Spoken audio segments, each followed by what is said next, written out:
Everything you believe to be real might just be an illusion. Time doesn't always move forward. Sometimes it never moved at all. Behind every window, someone might be watching, and not every whisper is just the wind. A new neighbor had moved into the quietest street in town. No one had seen them, but the doors of an old abandoned mansion suddenly opened one morning. The next day, mysterious invitations appeared in mailboxes, written on aged parchment. You are invited to my son's 7th birthday party, tonight at 7 p.m. at the old Malone mansion. Lisa read the invitation with her 6-year-old son, Daniel. He was excited. Lisa hesitated.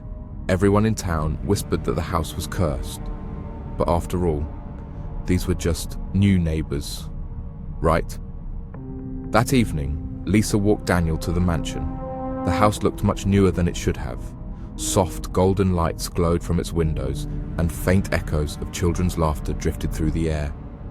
A tall, pale woman, dressed in an old-fashioned gown, opened the door. She smiled, but there was something unsettling about her eyes. "Good evening," she said warmly. "Please, come in." Lisa watched as Daniel ran inside, joining a group of cheerful children. She peeked inside the doorway. The ballroom was beautifully decorated, candles flickering on an ornate chandelier. But for just a split second, when she glanced back at the woman's face, she thought she saw her eyes turn completely black. Lisa shook off the eerie feeling. She handed Daniel over with a smile. "I'll pick him up at 9, Lisa returned. But this time, the mansion was dark. The music had stopped. The laughter was gone. A cold silence filled the night air. Lisa knocked. No answer. She knocked again. Harder. Still nothing. Her heart pounded. She stepped back, looking through the window, and her blood turned to ice. The house was abandoned. No decorations, no lights, no children. Only dust-covered furniture and rotting wallpaper. The room looked like it had been empty for centuries.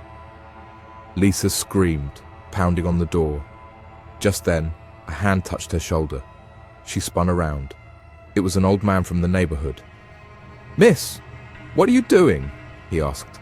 Lisa's voice trembled. "My son?" "He's inside. There was a party." The man's face went pale. "That house has been empty for 300 years. No one moves in, no one throws parties. But every year, on this night, a birthday invitation appears, and one child is chosen. But they never, ever return." Lisa let out a choked sob. She slammed her shoulder against the door until it broke open. Inside, she was met with pure silence. Cobwebs covered the chandeliers. The air was thick with dust.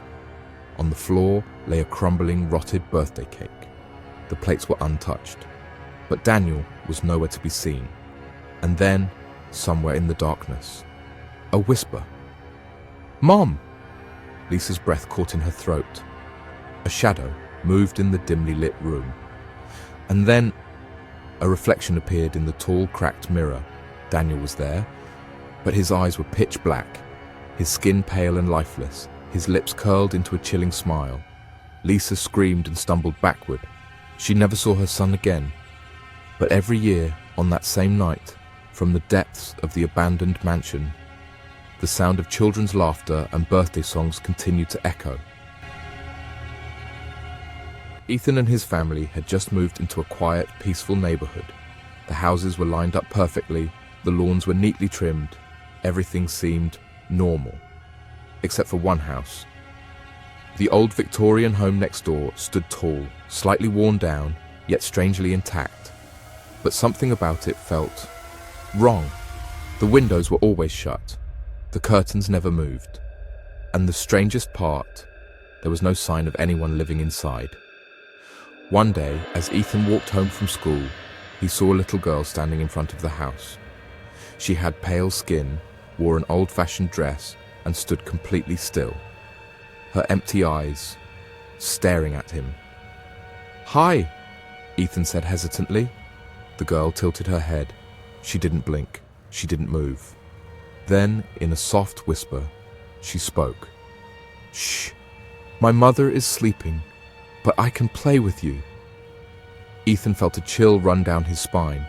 Her voice echoed in a strange way, as if there were more than one voice speaking. But maybe he had imagined it. The next day, he saw her again. This time, she was standing in the yard, looking up at the sky. She was wearing the exact same dress. "What's your name?" Ethan asked. Without hesitation, she replied. "Rose." Ethan smiled. "Did you just move in?" Rose shook her head. "No, we've always been here." Ethan frowned. "But this house has been empty for years, hasn't it?" Rose only smiled.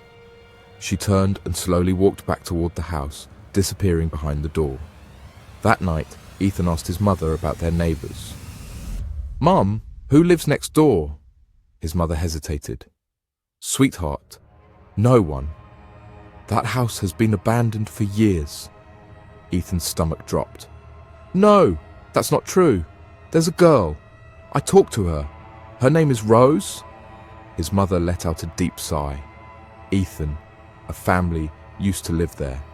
But years ago, their little girl, Rose, vanished one night.